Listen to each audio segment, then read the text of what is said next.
सड़कें नहीं, सड़कों को तो हमें ढूंढना पड़ता था, केवल गड्ढे ही गड्ढे मिलते थे।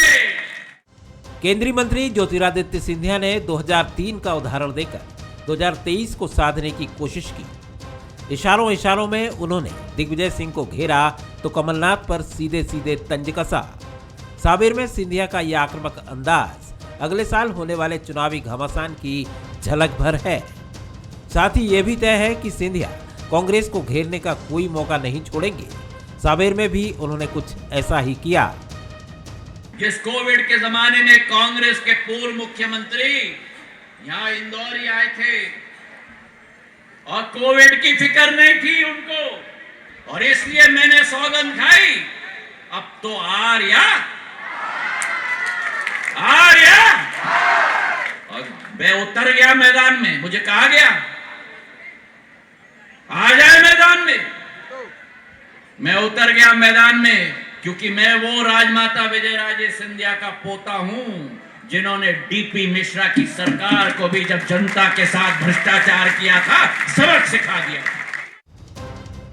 जाहिर है कि अगले साल का चुनाव शख्सियतों के बीच का है।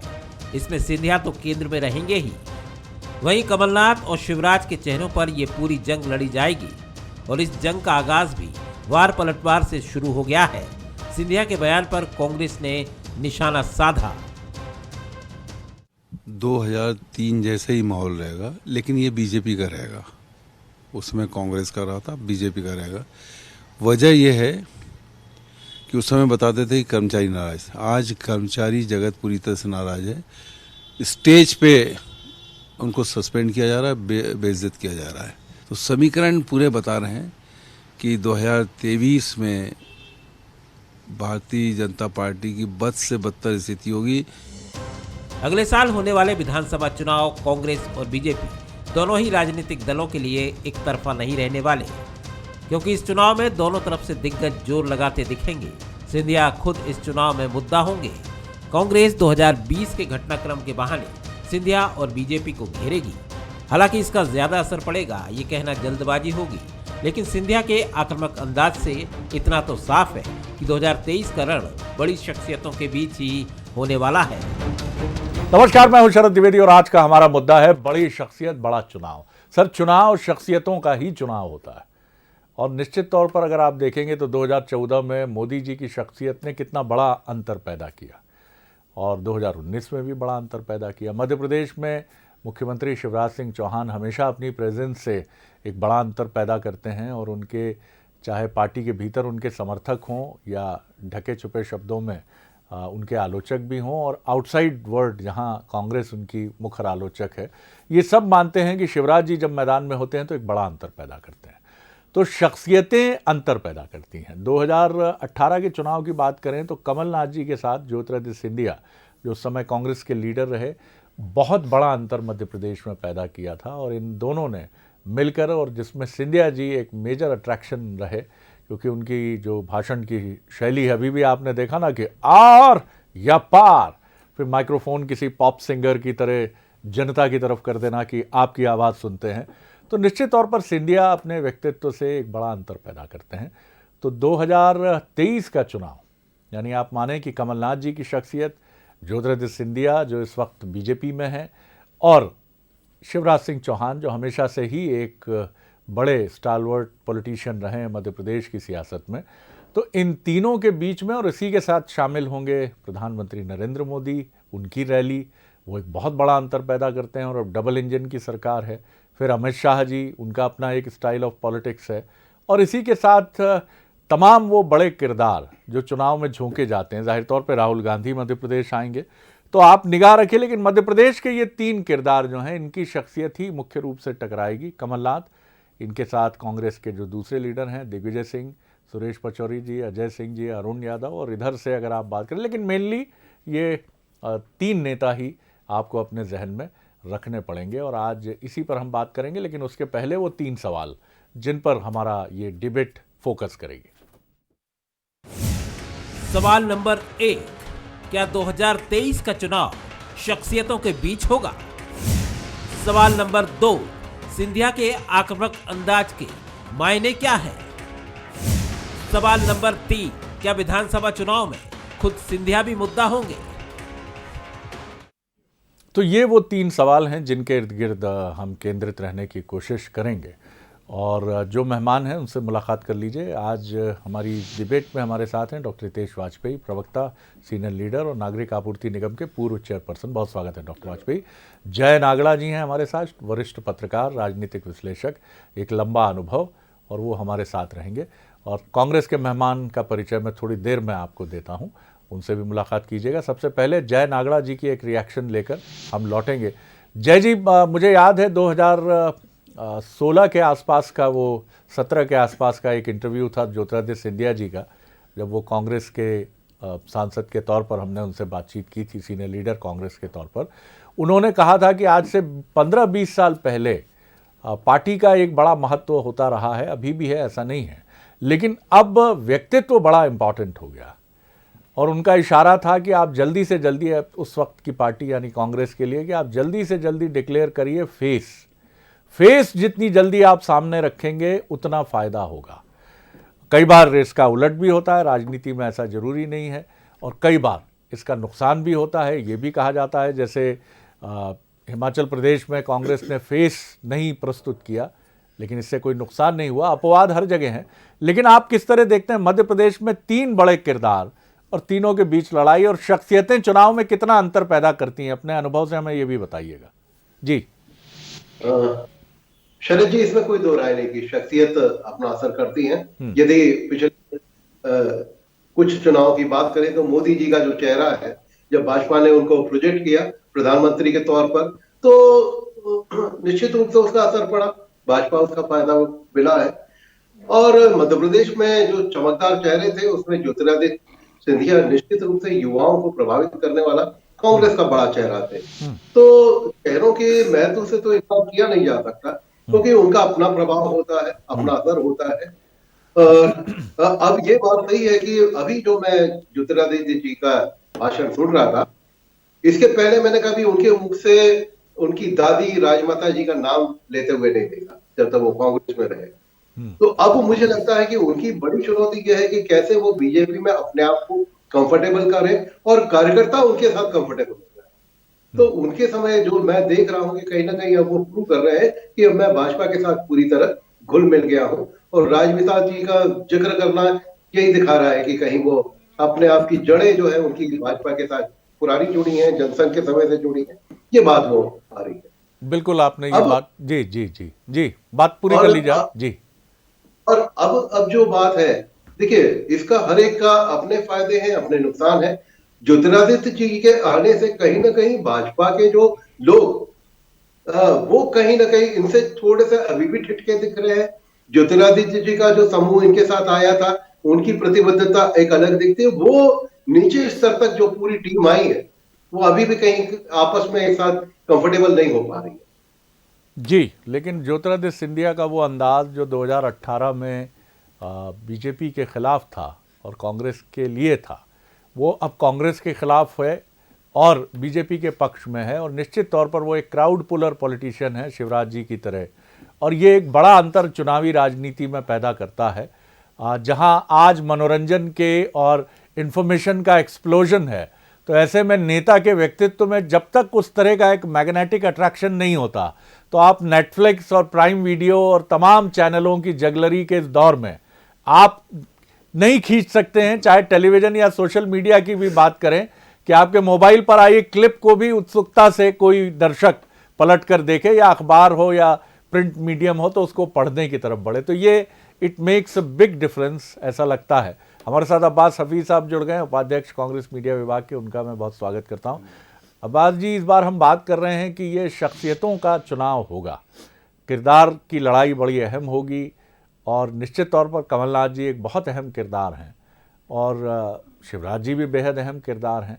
लेकिन अब इसमें जो ज्योतिरादित्य जी ने जिस तरह से अभी एंट्री ली है, जिस तरह से हमने उनका एक फायरिंग स्पीच अभी देखा मालवा में, इंदौर में, वो ये बताता है कि उनके तेवर उतने ही तुर्श रहेंगे जितनी मुखालिफत एक अपोजिशन पार्टी को उनको करनी चाहिए, भले ही उनके रिश्ते बरसों से रहें, क्योंकि सियासत का दस्तूर, रवायत रिवाज यही है, क्या कहेंगे आप? देखिए शरद जी, ये तेवर जो हैं ये खुद को स्थापित करने के लिए और मुख्यमंत्री का चेहरा बनने के तेवर हैं। ये हम सब जानते हैं बिहाइंड द कर्टन क्या हो रहा है, ये सबको इसकी खबर अच्छे से है। वो वादा, जिस वादे के ऊपर सिंधिया जी पहुँचे थे अपने आत्मसम्मान की लड़ाई लड़ने के लिए, सम्मान की लड़ाई को लड़ने के लिए, तो कहीं ना कहीं मुख्यमंत्री ना बन पाने की खींच दी और उसी के लिए रास्ता दूसरा चुना था। तो अब कहीं अपने आप को प्रोजेक्ट करने के लिए कुछ तो कहना है, और कुछ तो उनके अब आगे जाके जो ख़ास मंत्री हैं उनके गुट के, उनके कोटे के, वो ये बयान देना शुरू करेंगे। तो ये वर्चस्व की लड़ाई है भारतीय जनता पार्टी में। भारतीय जनता पार्टी में एक तरफ से दिख रहा है कि भले ही चेहरा घोषित कर दिया हो शिवराज सिंह चौहान जी का, तो नाराज़गी जाहिर सी बात है उन लोगों को होगी जो लोग आगे अपनी खुद की पारी देख रहे थे।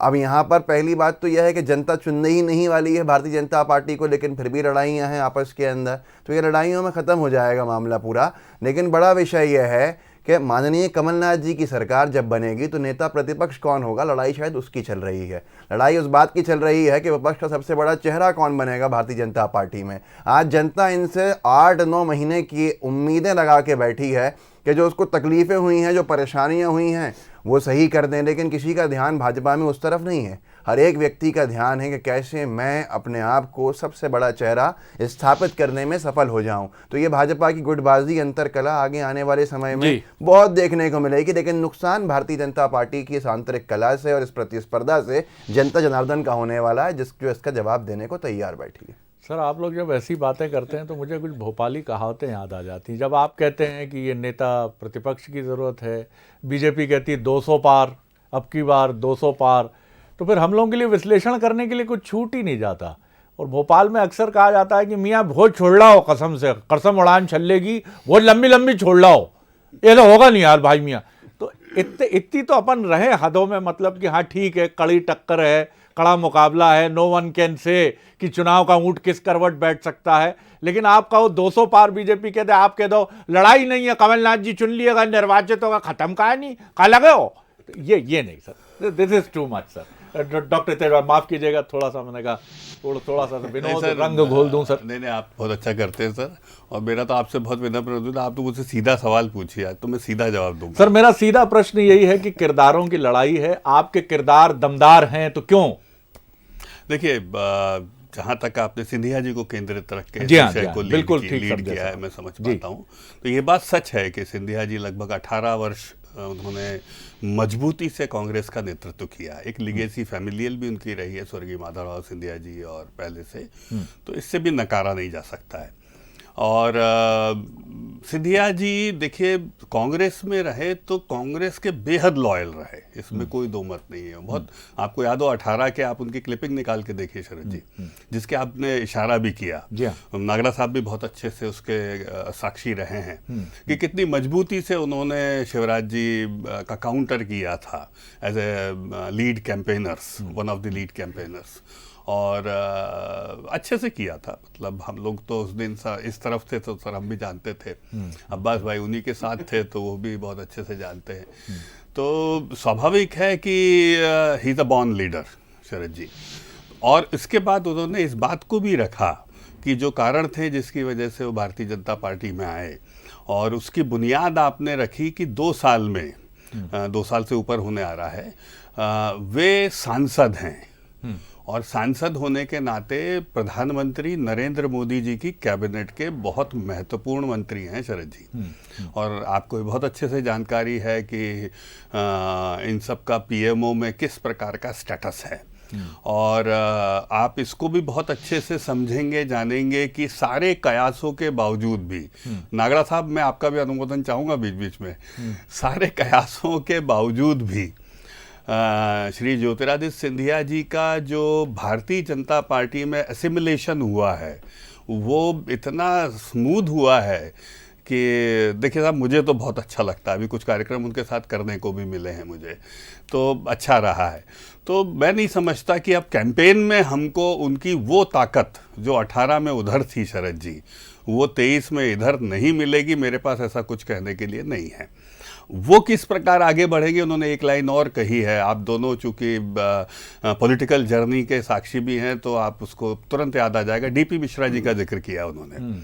तो डीपी मिश्रा जी, नागरा साहब वो शख्स थे, आप जानते हैं, जो कांग्रेस के कद्दावर मुख्यमंत्रियों में नाम गिना जाता है जिनका, और जो मौलिक नेतृत्व थे, और मतलब इंदिरा जी भी उनसे बड़े सोच समझ के बात करती थी, ये स्थिति थी। उस समय दौर भी ऐसा नहीं था कि एकदम जिस प्रकार का आज का दौर है। मैं उसमें बहुत नीचे नहीं जाना चाहता, अब्बास भाई ने जिन शब्दों का प्रयोग किया, मैं उस प्रकार के कोई शब्द भी नहीं बोलना चाहता, क्योंकि मैं केवल तथ्य रखना चाहता हूं कि वो दौर ऐसा था कि उन कद्दावर लोगों के नेतृत्व की राजनीति में स्वर्गीय राजमाता जी ने, जब वहां से वो अपमानित होकर निकली थी, सो कॉल्ड, क्योंकि हमने तो पढ़ा ही है शरद जी उन बातों को, क्योंकि उस समय कोई वीडियो एविडेंस नहीं होते थे, तो जब निकली थी तो उसके बाद से जो उन्होंने पलटा है, तो अपनी आखिरी सांस तक उन्होंने विपक्ष को मजबूत करने में लगाया, और आज उसी का फल है स्वर्गीय कुशाभाऊ ठाकरे जी का, राजमाता जी का, प्यारेलाल खंडेलवाल जी का, सभी का पौरुष है कि आज हम सब चौथी बार सरकार बनाने के लिए जाएंगे। तो स्वाभाविक है कि हमको वो नेतृत्व फैमिलियल लेगेसी का स्वर्गीय राजमाता जी का मिलेगा देखने को। इस लाइन को आप गंभीरता से रखना शरद जी। हो सकता है कि स्वर्गीय राजमाता जी और कांग्रेस के बीच की कुछ घटनाओं का उल्लेख जी इस चुनाव के दौरान, क्योंकि ही is a part of the family, he must भी, बहुत सारी चीज़ें उन्हें पता होंगी, वो भी आप लोगों के सामने ऐतिहासिक रूप से आए, तो हम तो बेहद खुश हैं उनके इस रूप को देखकर, और मुकाबला अच्छा होगा, रोचक होगा। आपकी सूचना को बहुत प्रामाणिक मान रहा हूँ, क्योंकि इससे इनकार नहीं किया जा सकता। और मैं थोड़ा सा इतिहास आपको बता दूं कि 67 में जो संवित सरकार बनी थी, उसके मूल में राजमाता विजयराजे सिंधिया ही थी, क्योंकि तब विधायकों को लेकर वो अपने समय का दौर था। आजकल तो हम बहुत कॉमनली देखते हैं ये, लेकिन तब ये बड़ी महत्वपूर्ण घटना थी कि यहाँ से विधायक दिल्ली गए और उन्होंने तत्कालीन मुख्यमंत्री डीपी मिश्रा के नेतृत्व को लेकर असंतोष जताया, और फिर संवित सरकार बनी, संयुक्त विधायक दल, जिसके मुख्यमंत्री हुए डॉक्टर गोविंद जी, डॉक्टर तो लगा गया गोविंद सिंह जी के झोंक में जी। तो ये वो कहानी है। तो निश्चित तौर पर राजनीति में कई बार आप देखते हैं कि वेंडेटा एक अलग किस्म का चलता है, लेकिन एक अगर किसी के मन को आहत कर दिया तो कोई इस तरह का भी, क्योंकि उसकी चर्चा ये सब शरद जी, अब भाई मैं आपके ही नेता जिनकी तारीफ कर रहा हूँ सभी लोग, क्योंकि उस दौर में हम लोग होते हैं, ये सभी नेता सर जमीनी रूप से कद्दावर नेता थे, टीवी के नेता नहीं थे सर उस समय के। आजकल तो हम लोग थोड़े दिखते ज्यादा है तो कहलाते हैं, लेकिन ये सब सर गोविंद नारायण सिंह जी हो गए, डीपी मिश्रा जी हो गए। जिस तरह से हमें इनके पार्टी में, कांग्रेस में ऐसे कई नेता मिलते हैं जिनके इंटरव्यू ढूंढने पड़ते हैं, ऐसे ही आपको राजमाता जी का इंटरव्यू ढूंढना पड़ेगा। ऐसा नहीं है कि वो उस दौर की नेता नहीं थी जब टीवी के कैमरे नहीं होते थे, या बड़े बड़े परिशिष्ट अखबारों के या मैगजीन्स के नहीं होते थे, लेकिन वो उन नेताओं में से थी जो पर्दे के पीछे रहकर काम करती थी और चुपचाप अपने काम करने में भरोसा करती थी। जैसे इनके यहाँ गुजरात से आने वाले पटेल साहब थे, जो इस दुनिया में नहीं, अहमद पटेल साहब, और उन्होंने भी बहुत, कभी अपने को लाइमलाइट में रखने के मोह में वो उलझे नहीं। जय नागड़ा जी, ये बात बिल्कुल सही है कि ये चीज़ें कहीं ना कहीं उस इतिहास से तो जुड़ती हैं, और ये मात्र संयोग है ऐसा कह के हम नहीं जा सकते। सिंधिया जी के पास कई राज होंगे, जैसा होते हैं हर आदमी के पास, आपके हमारे पास भी होते हैं, क्योंकि, लेकिन हम या तो सही समय का इंतज़ार करते हैं या अपने साथ ही उनको ले जाते हैं इस दुनिया से। आप इस चुनाव में क्या आपको लगता है कि सिंधिया जी की एक अलग किस्म की स्ट्रैटेजी भी होगी? क्योंकि मैं डॉक्टर वाजपेयी की इस बात से सहमत इसलिए हूं क्योंकि दिल्ली से भी हमारे पास जो पुख्ता खबरें रहती हैं वो बताती हैं कि वो प्राइम मिनिस्टर की गुड बुक में है, क्योंकि एक परफॉर्मर केंद्रीय मंत्री हैं, वो अच्छा काम कर रहे हैं नागरिक उड्डयन मंत्री के तौर पर, और उससे उनकी रैंकिंग दिल्ली में भी अच्छी हुई है, और ये सम्मेलन उनका बीजेपी में बेहतरीन तरीके से हुआ है। जी शरद जी, ये बात सही है कि अब दिल्ली में आज की तारीख में केंद्र में एक अच्छी हैसियत माधवराव जी, ज्योतिरादित्य जी रखते हैं, लेकिन इसके पहले जाए तो मनमोहन सिंह जी की सरकार में भी उनका वही हैसियत थी, वही रुतबा था। राहुल जी के वो उतने ही करीब थे। वो उत्तर प्रदेश के चुनाव में प्रियंका जी के साथ में पूरी बागडोर उन्हें सौंपी गई थी, तो केंद्र में उनको पहले भी उतना ही महत्व मिला और अभी भी उतना महत्व मिल रहा है। बात इसकी है कि मध्य प्रदेश में चेहरा यदि ज्योतिरादित्य कांग्रेस यदि प्रोजेक्ट करती तो सारी जो दिक्कतें हैं वो मध्य प्रदेश की सीट को लेकर के है।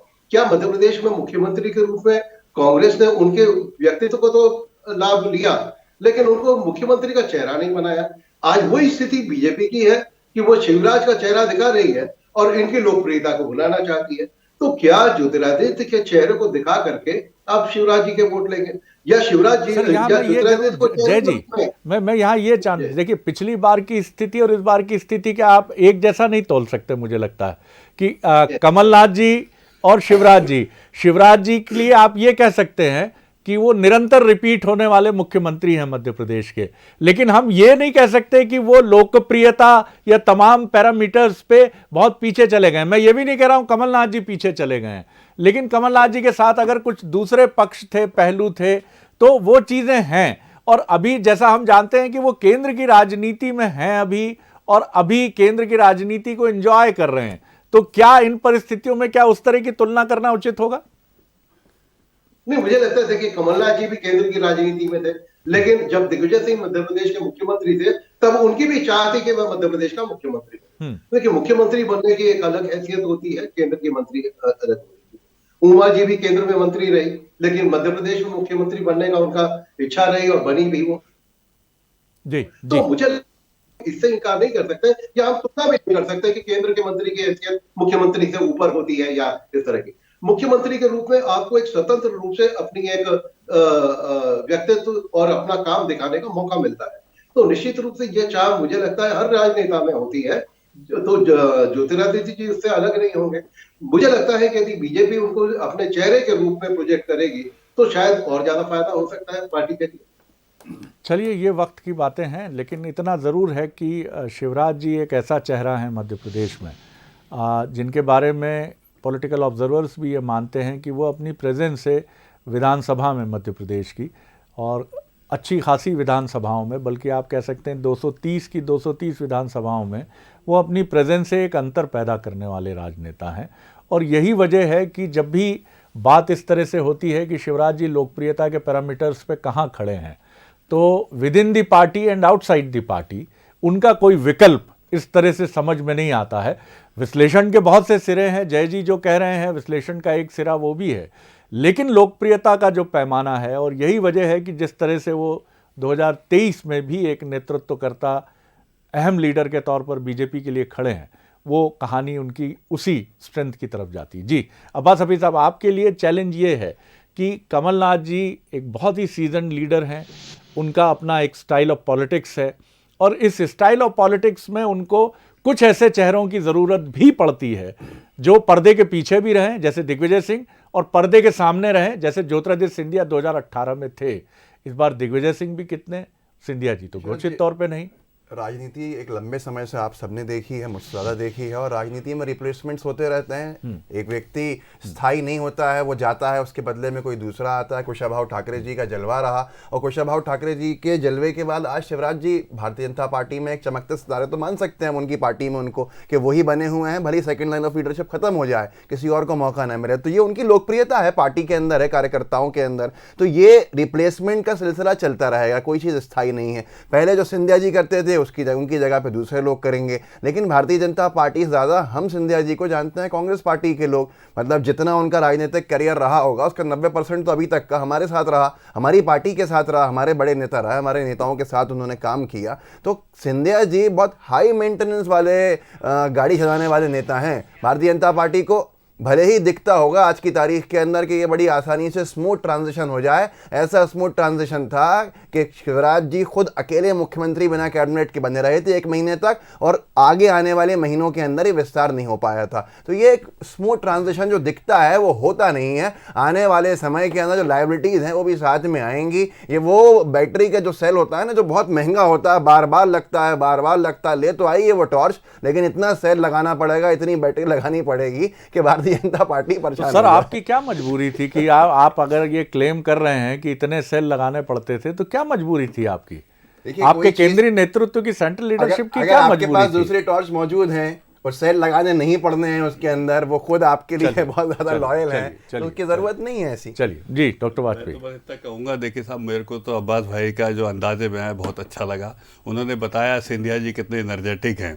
कि उनको बहुत सेल चाहिए होते हैं तो ये अच्छी बात है। और दूसरी बात ये बहुत अच्छी बात है तो आप कि क्या ये कहना चाह रहे हैं कि आपके पास सेल की भरमार है? भारतीय जनता पार्टी पे पास ऊर्जा का भंडार है जी। तो हमारे लिए हमको तो चाहिए ही ऐसे नेता है जो उस ऊर्जा का जनता के लिए उपयोग कर सकें। हमें अब बोलना नहीं चाहिए लेकिन कमलनाथ जी को ऊर्जा कम लगती है और ऊर्जा उनको ज़्यादा लगती है सर जो काम बहुत करते हैं।